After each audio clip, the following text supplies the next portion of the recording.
اعوذ بالله من الشیطان الرجیم بسم الله الرحمن الرحیم. دا تربل دی پوسټ د تیندو کې اوسیدونکی دی او نه کولای سعودیا کې سفر کړی دی هډ کارت کې دی کور ونه شوالو او اوس کوشش دا کوو چې ته چندا وکړو دی باندې زکات کېږي او 15 بچي دي وړه ټول داسې مزدوري ولا نه دي او دا یې که مطلب مطالعه پک صحت را کو زه په خپله مزدوري کوو نو مو مسافرانو ته دا درخواست دی چې دې سره ښه مدد کومک وکړي مو په خپل کانټیکټ نمبر ورته دلته په فیسبوک باندې ویر کړو تاسو ډېره مننه ډېره شکریه مخکې مو نبي سره ډېره منډه تړه کړې وه هغه اوس ټیک شو خپله مزدوري د کوي اوس تاسو نه دا درخواست دی چې دې سره ښه کومک وکړو کم سے کم 3 लाख پر علاج 3 लाख روپۍ به لاګي او ورته کوشش کوو چې منډې تړې ورته وکړو چې دا شی ورته وکړو دا ټیک شي په ښه مزدوري والا سړی دی.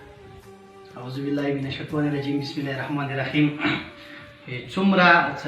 بلداري خلک دي هغه سمنداري خلک دي هغه دا سړی کسي د ملګرو خبرې وکړي کرام مدین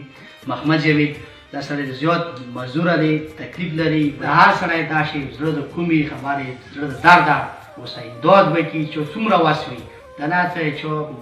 زور باندې زیاتي باندې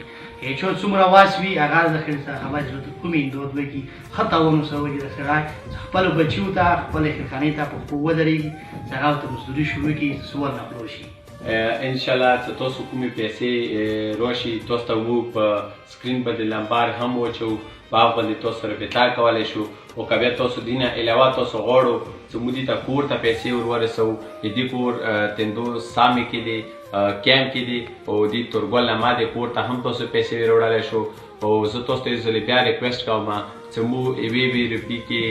مونږ نه الله تعالی پوښتنه کوي څنګه خپلو بچیو باندې موږ فکر کوو په کور دی چې موږ در سره هم هیلپ وکړو مدد ورسره وکړو انشاءالله تاسو یوه روپۍ به هم بې ځایه نه ځي لکه څنګه تاسو ته دا ویډیو شروع دی تاسو نه اوس ډیمانډ کېږي چې پیسې هیلپ ورسره وکړو انشاءالله دا شی به څه کله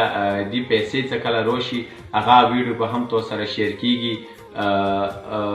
دې ته به څومره پیسې چې ورسولي یو کاس هغه پیسې به دې ته میلاویږي انشاءالله تاسو به یوه روپۍ بې ځایه نه ځي. تاسو ته موږ بیا اخري کې یو ریکویسټ کوو زکاتونو میاشت دی ته زکات ورکوو که تاسو یې چې موږ زکات ورکړی دی لکه دا ما مفتي نه هغې ورځې واورېدلو چې تاسو آینده کوم کوارټر روان دی مخکې کولو له هغه والا زکات اډوانس کې هم ورکوی شو نو مهرباني وکړو یو ځل بیا تاسو ته خواست کوو چې دې سره مرسته وکړو چې دا خپل بول بچ ته په خپلو پښو باندې ودرېږي او خپل کور والا کومه ډیوه دی هغه باله شي. ډېره مننه ډېره شکریه.